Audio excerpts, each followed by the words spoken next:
Hi everyone. तो पिछले दो वीडियोस में चैप्टर 11 जो चैप्टर 11 जो आपका इलेक्ट्रिसिटी है, उसमें मैंने आपका डिटेल में दो चीज़ें कवर कर दिया है, जहाँ पे आपको पूरे चार्ज के बारे में पता है कि क्या होता है, और दूसरा मैंने ये बता दिया कि इलेक्ट्रिक करंट क्या होता है। और इलेक्ट्रिक करंट के साथ साथ जो इसका जो एग्ज़ाम है, काफ़ी जो पूछा जाता है कि बताओ कि 1 एम्पियर डिफाइन करने के लिए वो क्या होता है। तो हमने ये तीनों के बारे में पढ़ लिया। अब इसके बाद जो है इस वीडियो में हम लोग देखेंगे इलेक्ट्रिक पोटेंशियल के बारे में। क्या? Electric potential. ये बहुत इंपॉर्टेंट है और बोर्ड एग्जाम में तो ये पूछता है, कई बार पूछा है ना। इलेक्ट्रिक पोटेंशियल क्या होता है, तो आप बस थोड़ा पहले ऐसे तरीके से समझना। इलेक्ट्रिक पोटेंशियल क्या है, तो अमाउंट ऑफ वर्क डन। पहले आप नोट डाउन कर लो, जैसे जो मैं लिख रहा हूँ ना, आप लोग भी नोट डाउन कर दो। चलो, amount of work done to bring a unit positive charge to bring a unit positive charge from infinity from infinity to a given point is called electric electric potential. Electric potential क्या है? The amount of work done to bring a unit positive charge from infinity to a given point is called electric potential. और electric potential का जो symbol है, इसे हम लोग V से रिप्रेजेंट करते हैं।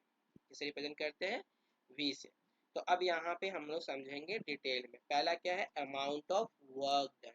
वर्क डन को किसे रिप्रेजेंट करते हैं? W से। यानी कि किसी भी चार्ज को, कोई एक यूनिट पॉजिटिव चार्ज है, यूनिट का मतलब क्या हुआ? मतलब एक एक यूनिट का मतलब एक कूलम चार्ज का मतलब एक कूलम पॉजिटिव चार्ज को, है ना, किसी फ्रॉम इन्फिनिटी मतलब कोई अननोन सोर्स से, है ना, किसी टू अ गिवन पॉइंट मतलब किसी नोन सोर्स पे, मतलब आपका आपका जो है, ऐसे समझना।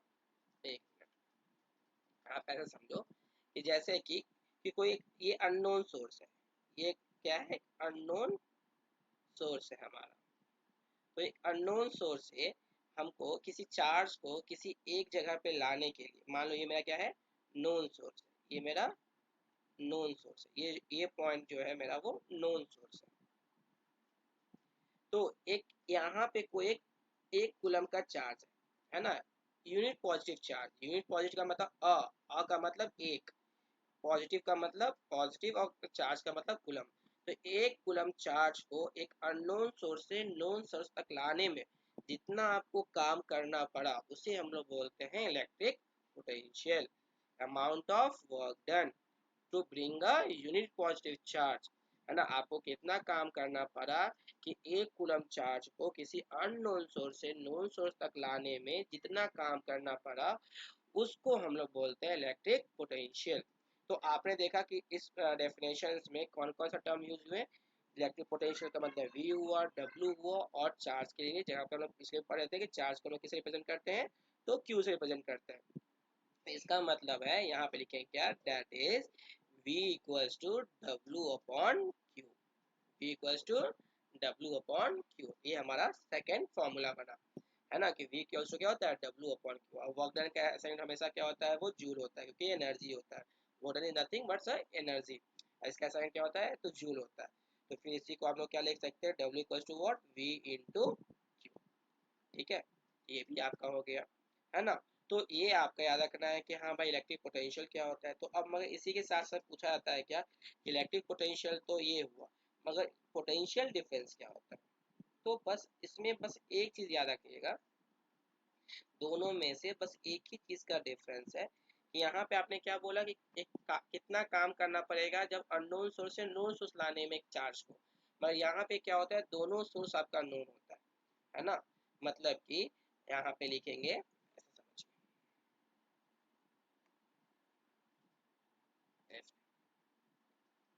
Amount of work done, amount of work done to bring a unit positive charge, amount of work done to bring a unit positive charge from one point to another point, from one point to another point.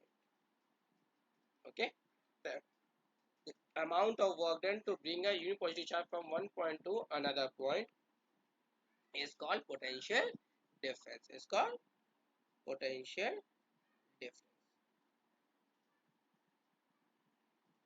Potential difference. अब इसके मतलब समझिएगा, है ना। तो जब same चीज है जो पहले पिछले बताया, बस यहाँ पे क्या है कि जो भी आपका जो जो चार्ज है, जहाँ से आप ब्रिंग कर मतलब आप काम कर रहे हो एक चार्ज को एक जगह से दूसरी जगह ले जाने के लिए, तो दोनों सोर्स क्या है आपका नोन है। मान लीजिए पॉइंट ये है, ये पॉइंट आपका बी है। अब दोनों सोर्स क्या है आपका नोन सोर्स है, ये भी आपका नोन सोर्स है, ये भी आपका नोन सोर्स है। ठीक है, तो अब यहाँ से यहाँ तक किसी चार्ज को ले जाने में, है ना, जो भी काम करना पड़ा, एक मान के चलिए यहाँ पे कोई एक चार्ज है हमारा, है ना। हम लोग कैपिटल क्यू स्मॉल क्यू दोनों से रिप्रेजेंट करते हैं। तो मान के चलिए एक कूलम कोई पॉजिटिव चार्ज है, उसको हम लोग यहाँ से यहाँ तक लाने में जो भी काम करना पड़ा उसे हम लोग बोलते हैं, है ना, पोटेंशियल डिफरेंस। तो याद रखिएगा इलेक्ट्रिक पोटेंशियल में क्या होता है, अननोन सोर्स से नोन सोर्स लाने में, और पोटेंशियल डिफरेंस में क्या होता है कि नोन सोर्स से दूसरे नोन सोर्स, मतलब कि आपको दोनों इन पॉइंट पता होता है और इलेक्ट्रिक पोटेंशियल पता नहीं होता है। इसे भी हम लोग पोटेंशियल डिफरेंस को भी हम लोग वी से ही रिप्रेजेंट करते हैं। ठीक है, मगर देखा क्या गया, एक्सपेरिमेंट भी हुआ जिसमें पता चला क्या कि पोटेंशियल जो डिफरेंस होता है ना, is directly proportional to the amount of electric current, directly proportional to the amount of electric current। Okay, तो बोला गया क्या कि जितना ज्यादा इलेक्ट्रिक करंट होगा पोटेंशियल डिफरेंस उतना ही ज्यादा होगा। ठीक है, तो इसका एक ग्राफ बनाया गया, है ना, इसका एक ग्राफ बनाया गया। इसमें यहाँ पे रखा गया v और यहाँ पे रखा गया i को। अब मान के चलिए कोई वैल्यू 0 ले लेते हैं, 1 हो गया, ये 2 हो गया, ये 3 हो गया, ये 4, ये 5। करंट को हम लोग क्या रिप्रेजेंट करते हैं, तो एम्पियर से। और पोटेंशियल डिफरेंस का SI यूनिट क्या होता है, इस SI यूनिट इज वोल्ट। क्या बोलेंगे, it's SI unit is volt. Okay, तो यहाँ पे मान के चलिए कि आपका पूरा एम्पियर में है, 1 एम्पियर है, 2 एम्पियर है, इसी तरह से ये आपका 1 वोल्ट है, 2 वोल्ट है, 3 वोल्ट है। जब इसका जब ग्राफ बनाया गया तो देखा गया क्या कि बिल्कुल एकदम आपका स्ट्रेट लाइन है।